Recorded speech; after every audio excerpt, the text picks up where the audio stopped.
జగన్మోహన్ రెడ్డి గారి అనుచరుడు, జగన్మోహన్ రెడ్డి గారి బినామీ, నమ్మిన వారినే బలి తీసుకోవడంలో జగన్మోహన్ రెడ్డి గారి పాత్రే ప్రథమ ప్రార్థన కూడా మీకు తెలియజేస్తున్నాం. ఎందుకంటే మరి ఈ పెద్ద దస్తగిరి ఒక బీసీ సామాజిక వర్గానికి చెందిన వ్యక్తి.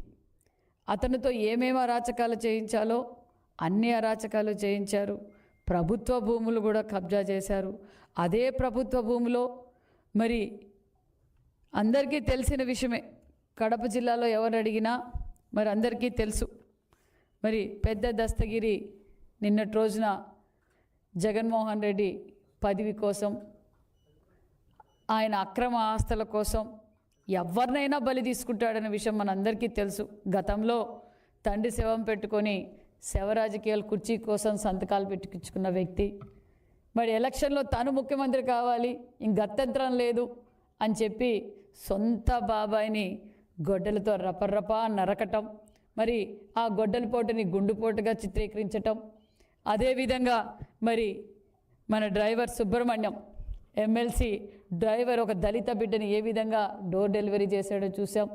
అంతేకాకుండా మరి మరో బీసీ బిడ్డ అమర్నాథ్ గౌడ్, ఇలాంటి బీసీ బిడ్డలు, దళిత బిడ్డలు, మరి దళితులు ఏ విధంగా బలైపోయారో చేసాం. ఆయన కారు కిందే మరి సింగయ్య, దళిత వ్యక్తి సింగయ్య ఏ విధంగా బలైపోయాడో మనం చూసాం. మరొక బీసీ వ్యక్తి మరి దస్తగిరి మరి కుర్చీ కోసం, అధికారం కోసం దౌర్జన్యాలు చేయటం, వారిని రెచ్చగొట్టి తప్పుడు మీద తప్పులు చేయిస్తూ ఈరోజు మరో దస్తగిరి బలైపోయాడన్న విషయం మీకు అందరికీ తెలియజేస్తున్నాం. మరి ఇదే దస్తగిరి మరి ప్రభుత్వ భూములు అక్రమంగా దోచుకొని లేఅవుట్లేసి అదే జగన్ రెడ్డి మేనమామకు కూడా గిఫ్ట్ ఇవ్వటం, ఇదే ప్యాలెస్ కట్టి అన్ని సదుపాయాలతో అతిపెద్ద ప్యాలెస్ మరి అదే వెంచర్లోనే మరి వాళ్ళు జగన్మోహన్ రెడ్డి గారి మేనమామకు గిఫ్ట్గా ఇచ్చారన్న విషయం కూడా మీకు తెలియజేస్తున్నాం. మేము తెలియజేసేది ఒక్కటే, శివుని ఆజ్ఞ లేనిదే చీము కూడా కుట్టదనేది ఒక సామెత ఉంటుంది. తాడేపల్లి ప్యాలెస్ నుంచి ఏదైతే ఆదేశిస్తే దాని ప్రకారమే ఈ మర్డర్ జరిగింది. జగన్మోహన్ రెడ్డి గారి ఆదేశాల మేరకే మరి దస్తగిరి బలైపోయాడు. నేను తెలియజేసేది ఒక్కటే, ఇందులో ఇంకా చాలా పెద్దవాళ్ళు ఉన్నారు, వారిని కూడా వదిలే ప్రసక్తే లేదన్న విషయం కూడా మీకు అందరికీ తెలియజేస్తున్నాం. ఎందుకంటే బాబాయ్ వివేకానంద కావచ్చు, దస్తగిరి హత్య కేసు కావచ్చు, దళిత డ్రైవర్ సుబ్రహ్మణ్యం హత్య కేసు కావచ్చు, ఇలా చాలామంది బలైపోతున్నారు. జగన్మోహన్ రెడ్డి గారికి కనిపించేది ఒక్కటే, జగన్మోహన్ రెడ్డి గారికి కనిపించేది ఒక్కటే, కుర్చీ దోచుకోవడం, దాచుకోవడం, అవసరమైతే రపర్రప నరకటం. నేను చెప్పేది ఒకటే, వైసీపీ కార్యకర్తలారా, మీరు ఒక విషనాగు పడక కింద ఉన్నారు. మీ సింబల్ ఇప్పుడు ఫ్యాన్ కాదు, అదే ఫ్యాను గొడ్డలుగా మారుతూ ఉంది.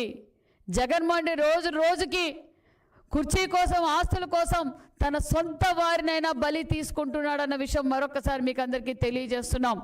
అంతేకాదు మరి ఈ హత్య వెనక, హత్య జరిగిన తర్వాత మరి వారింట్లో మరి అధికారులు పరిశీలిస్తే ఎన్ని వందల కోట్ల అక్రమ ఆస్తులు దొరికాయో మనందరం చూసాం. మరి సుమారుగా ఇది ఇంకా 100 కోట్ల దాకా మరి ఆస్తులు కూడా దొరికాయి. ఆ ఆస్తులు కూడా ఎవరు అనేది ప్రత్యక్షంగా మరి అందరికీ చూపించాం. మేము తెలియజేసేది ఒక్కటే, ఖచ్చితంగా చట్టం తన పని చేస్తుంది. అసలు దస్తగిరి వివేకానందరెడ్డి హత్య కేసులో కూడా చాలా ముఖ్యమైన వ్యక్తి అన్న విషయం కూడా తెలియజేస్తూ మరి మేము తెలియజేసేది ఒక్కటే, మరి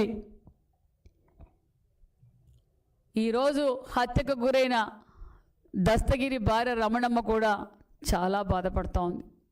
మేము ఎంతో నమ్మకంతో జగన్మోహన్ రెడ్డి గారు ఏం పని చేయమంటే, ఏం అరాచకం చేయమంటే అరాచకం చేశాం. లాస్ట్కి జగన్మోహన్ రెడ్డి గారికి మేము దోచిపెడితే ఆ జగన్మోహన్ రెడ్డి నా భర్త శవాన్ని నాకు గిఫ్ట్గా పంపించాడు. ఇలాంటి నీచుడా ఈ జగన్మోహన్ రెడ్డి గారని ఆమె ఈరోజు ఏ విధంగా బాధపడుతుందో మనం చూసాం. మహిళలు పసుపు కుంకాలతో ఆడుకోవడం మీకు అలవాటే జగన్మోహన్ రెడ్డి గారు. ఎందుకంటే గతంలో సౌభాగ్యమ్మ, మీ పిన్నమ్మ సౌభాగ్యమ్మ గారి సౌభాగ్యాన్ని తీసేశారు. ఈరోజు పెద్ద దస్తగిరి భార్య సౌభాగ్యాన్ని తీసేశారు. మరి ఇలా మహిళ జీవితాలతో ఆడుకుంటున్నారు జగన్మోహన్ రెడ్డి గారు.